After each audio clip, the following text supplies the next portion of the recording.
नमस्कार, मेरा नाम डॉक्टर पवन कपूर है and I am working as a urologist and kidney transplant surgeon in Maan multi speciality hospital Rohtak. तो आज मैं आप सभी के सामने एक बहुत ही कॉमनली यूज्ड नाउअडेज एक बायोप्सी टेक्निक है, दैट इज प्रोस्टेटिक बायोप्सी।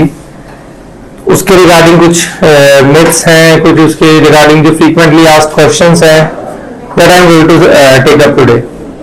तो सबसे पहला सवाल तो प्रोस्टेट बायोप्सी क्यों करी जाती है, जो हमारे पेशेंट्स हमसे पूछते हैं जब whenever we advise, we urologist advise कि आपको प्रोस्टेट बायोप्सी करानी होगी, तो पेशेंट हमसे पूछते हैं कि सर क्यों, आपको ऐसा क्या शक है।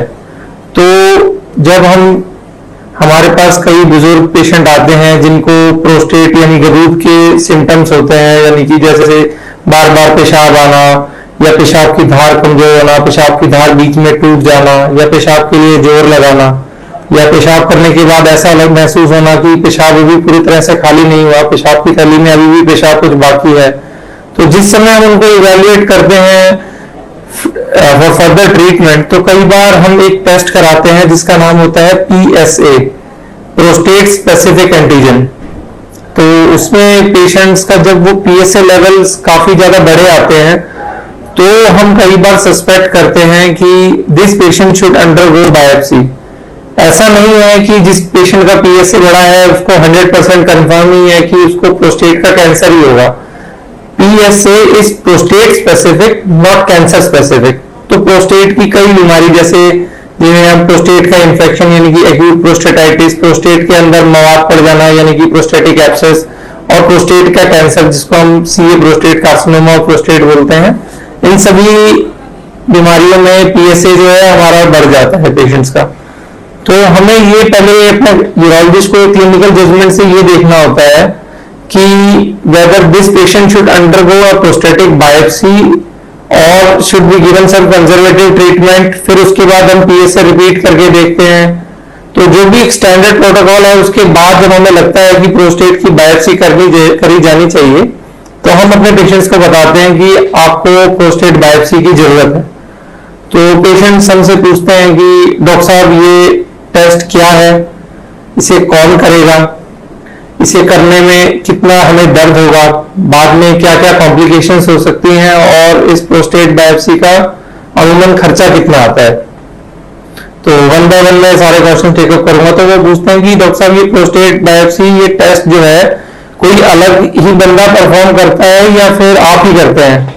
तो मैं अपने दर्शकों को ये बताना चाहूंगा कि प्रोस्टेट बायोप्सी एक प्रोसीजर है जो कि यूरोलॉजिस्ट द्वारा परफॉर्म किया जाता है, जिसके अंदर एक अल्ट्रासाउंड मशीन की गाइडेंस से हम प्रोस्टेट के 12 कोर्स यानी कि छोटे छोटे 12 कोर्स लेते हैं बिल्कुल।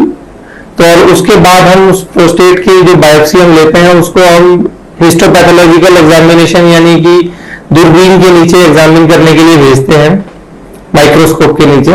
तो उससे फिर जो उसके रिजल्ट आते हैं फिर हम उसके अकॉर्डिंग उसका ट्रीटमेंट करते हैं। तो पेशेंट का दूसरा सवाल होता है कि डॉक्टर साहब इसमें कितना दर्द होगा।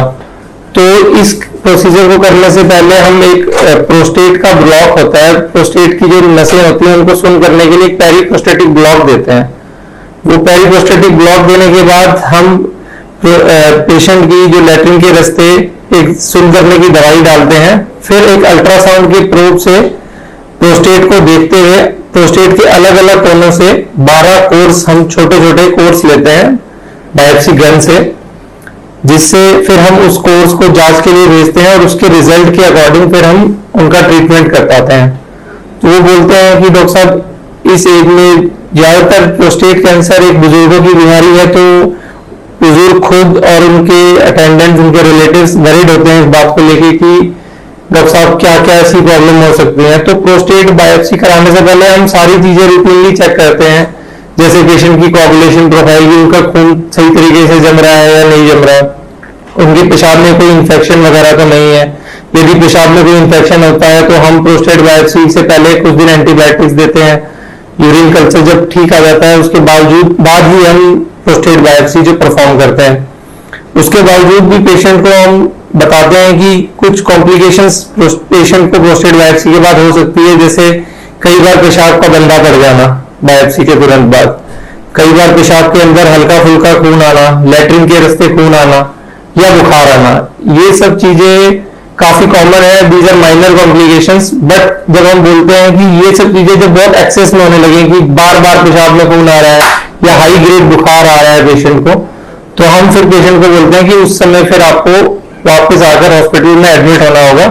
यूजुअली प्रोस्टेट बायोप्सी वाले पेशेंट्स को हम अर्ली मॉर्निंग टेकअप करके प्रोस्टेट बायोप्सी करके उसी दिन घर वापस भेज देते हैं।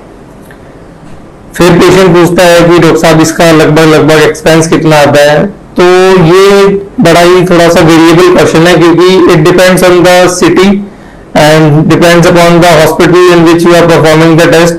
अगर आप दिल्ली एनसीआर में ये टेस्ट कहीं करवाएंगे तो इस टेस्ट का खर्चा 15-20 से लेके 25-30 हजार तक आ सकता है, depending upon the hospital in which you are undergoing the procedure. जो हम यहाँ पर एक चार्ज कर रहे हैं that is very nominal, including every investigation and everything. We are charging approximately 7500 to 8000 for this procedure. And उसके बाद जैसे ही प्रोस्टेट बायोप्सी का जो रिजल्ट आता है उसके अकॉर्डिंग फिर हम पेशेंट को ट्रीट करते हैं। तो ये कुछ फ्रीक्वेंटली आस्क्ड क्वेश्चंस थे पेशेंट्स के रिगार्डिंग प्रोस्टेटिक बायोप्सी। तो I think I will able to answer each and every question. Thank you.